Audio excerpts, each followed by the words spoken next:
joining me live on the banks of Burfield Lake near Reading, and as you can see it's blowing an absolute hoolie. Hopefully it's not too bad on the sound quality, so I'll just have to get on with it. Like on the last vlog I mentioned the 240s I caught, and I came back to the lake. I was keen to get into that area and I arrived on a Sunday, but it was bank holiday weekend and there was a lot of hangers on. There was no chance of getting back in that area, and from what I could see from walking around, it seemed to me that most of the fish were still in that part of the lake. I resorted to walking all the bays, looking under every tree, just searching the bank, talking to as many people as I can, trying to find out all the information.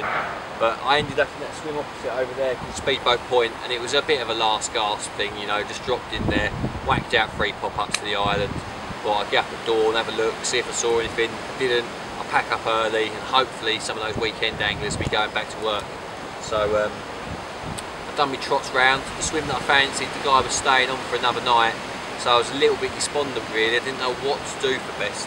I plumped for a swim that I'd never fished before, and one I hadn't seen fishing. And when you're fishing a 100-acre lake, it's probably not the best way to go about things. You really ideally want to be seeing fish before you start. So I came round here, and the reason for choosing this swim above any, it covers a lot of water. You've got sort of like 3 little holes to push your rods out of, and it sort of dissects the 2 parts of the lake apart. You know, you've got the main expansive open part out here with the islands, behind me the intricate fingery part with all the little bays and bits and pieces. The wind was due to come westerly, fish are out in the middle that way, the wind's coming this way. I thought it's as good as it gets. That's the only thing that I can factor that's a good idea to do. So I went with it. I put a rod out into the face of the wind on the line where I anticipate the fish would come from the middle.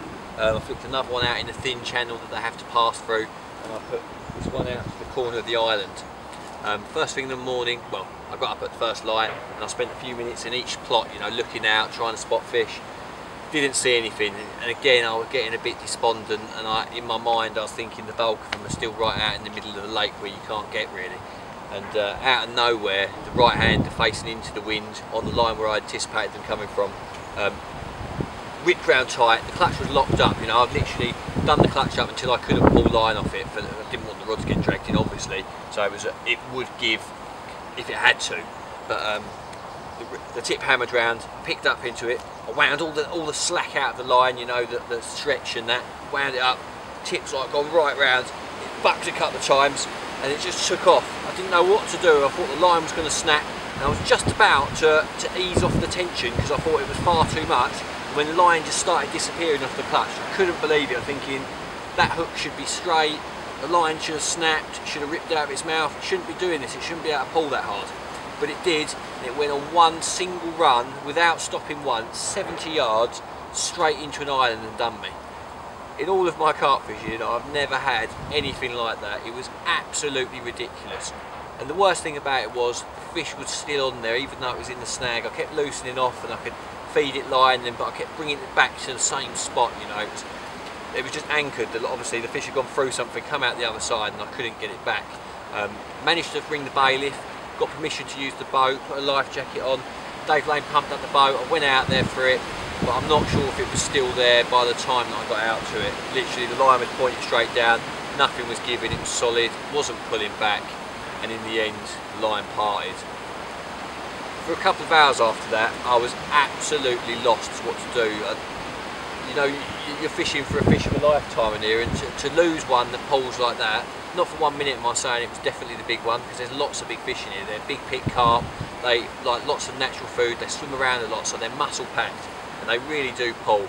But yeah, it was an absolutely insane moment, something that will never leave me. Never has a fish pulled that hard off me and gone on a continuous run. I was fishing at 60 yards, it snagged me in an island 140 yards away.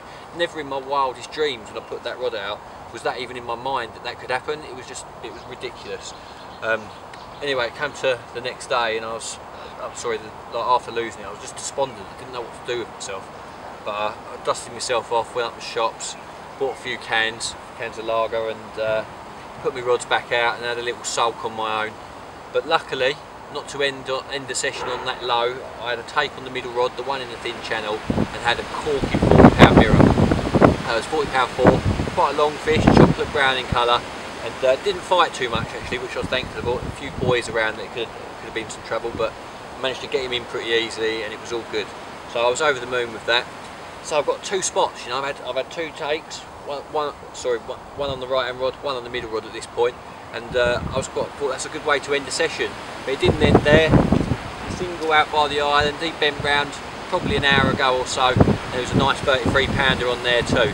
So going from the absolute low of losing maybe the fish for lifetime to having a 40 and a 33. So yeah, happy days for that. Tactics wise and bait, I know a lot of you are interested in that sort of thing. Hook baits, I'm using the Milky Toffee from Mainline.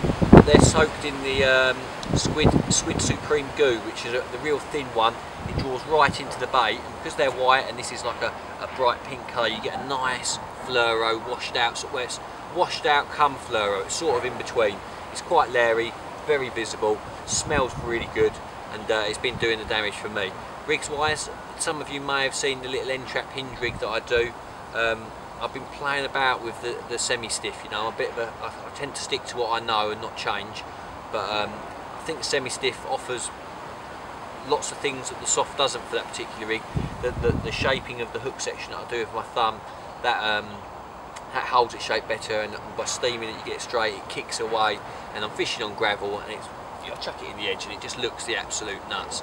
Everything else has got to be bomb proof, you know. Especially, I knew that before I lost that fish, but those size 8 choddies, don't be fooled by their small size. They're probably the strongest hooks that I've ever used.